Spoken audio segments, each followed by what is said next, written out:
It's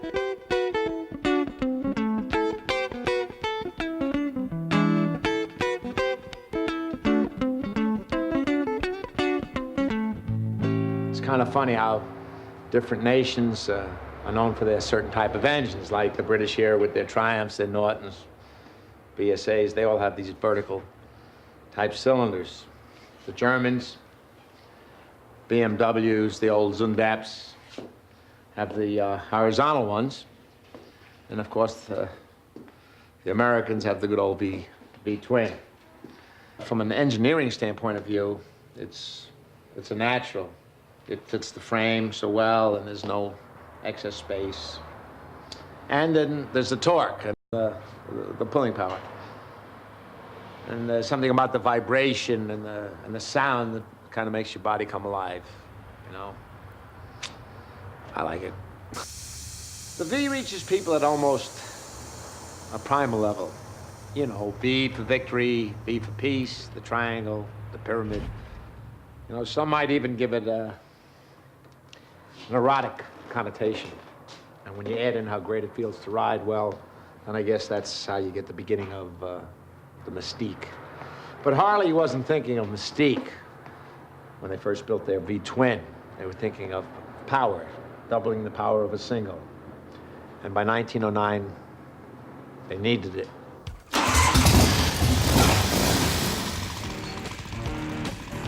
The demand for motorcycles grew rapidly. Almost overnight, motorcycles became the workhorse of America. They were less than one-third the price of the cheapest car, and just as important, they could go where an automobile couldn't. Small businessmen quickly discovered that motorcycles were practical and dependable. Just about everything you could think of was delivered on 2 or 3 wheels. Ice, shoes, telegrams, girls. For the budget-minded family, motorcycles made sense. They were economic transportation. And for young bachelors, they were both affordable and fun. It was around this time that ladies began appreciating the joys of riding, too. That's Charlie Chaplin and his date on 1911 Thor. Now, that wouldn't have happened on a Harley, Charlie. These were the golden years of motorcycling, a period of unmatched popularity. In 1910, 86,000 motorcycles were registered in the U.S. By 1913, America was producing more than that each year. Different makers sprang up all over the country. Sears and Roebuck even offered a V-twin you could order right from their catalog, along with wing collars and high-button shoes. The competition in the marketplace was becoming fierce. But the 4 partners were ready to compete.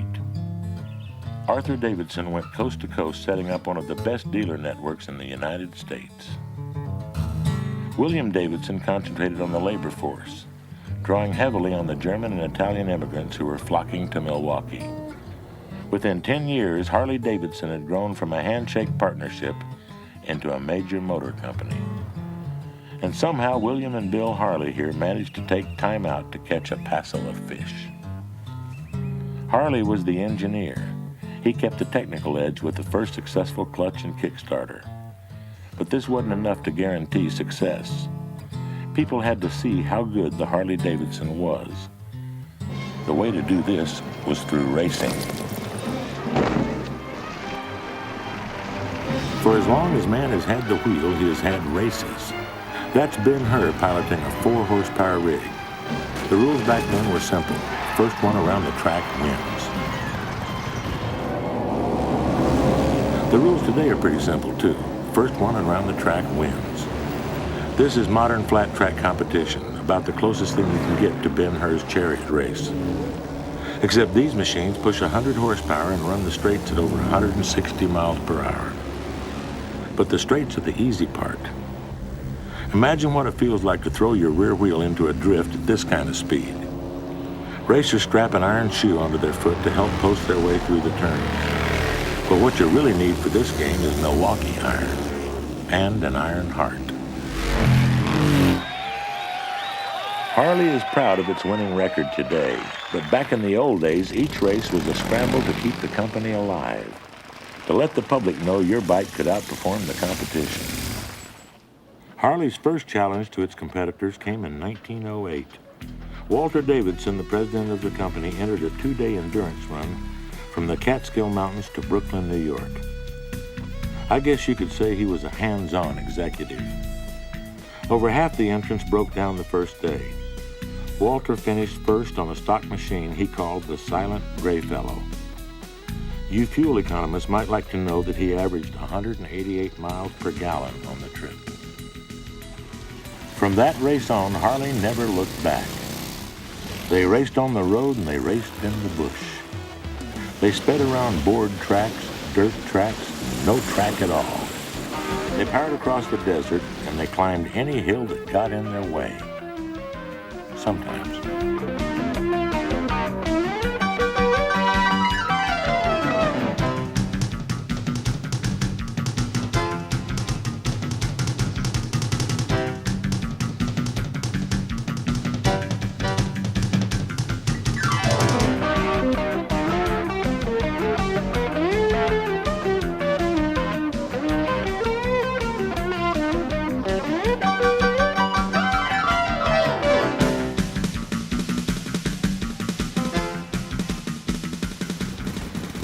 Harley riders like Red Parkhurst and Joe Petrali dominated the racing circuit like none before them.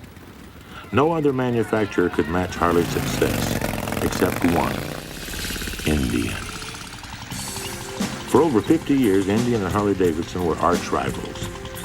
They competed on the track, in the sales rooms, and for the hearts and minds of America's riders. Today, the rivalry is muted, but Indians maintain a cultural power that matches Harley's. Both machines were strong, both were durable, and both had V-twin engines. There's something about the V-twin that moves people in ways other motors don't. It is the stuff that legends are made of, like the powerful English Vincent. This bike didn't even have a frame. They just bolted a couple of wheels to the motor. But no bike is more legendary than the Brough Superior, the original Rolls-Royce of motorcycles. This bike was guaranteed to do 100 miles per hour, back in the 20s, mind you.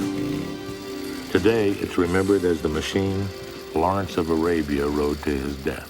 Lawrence of Arabia, most thrillingly glorious of World War figures, led the tribes to battle and created the legend, the romance and the fame from which he sought to escape.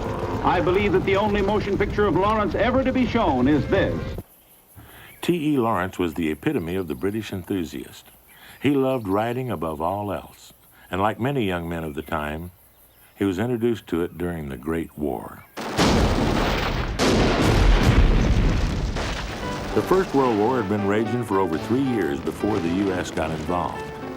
When it did, Harley-Davidsons went right to the front. Motorcycles were used as battlefield communication, running dispatches between no man's land and the command post. In fact, the first American to enter Germany was riding a Harley, Corporal Roy Holtz, the son of German immigrants. Incidentally, this photo was actually taken of Roy riding out of Germany. He just learned the war wasn't quite over. You're looking casual there, Roy.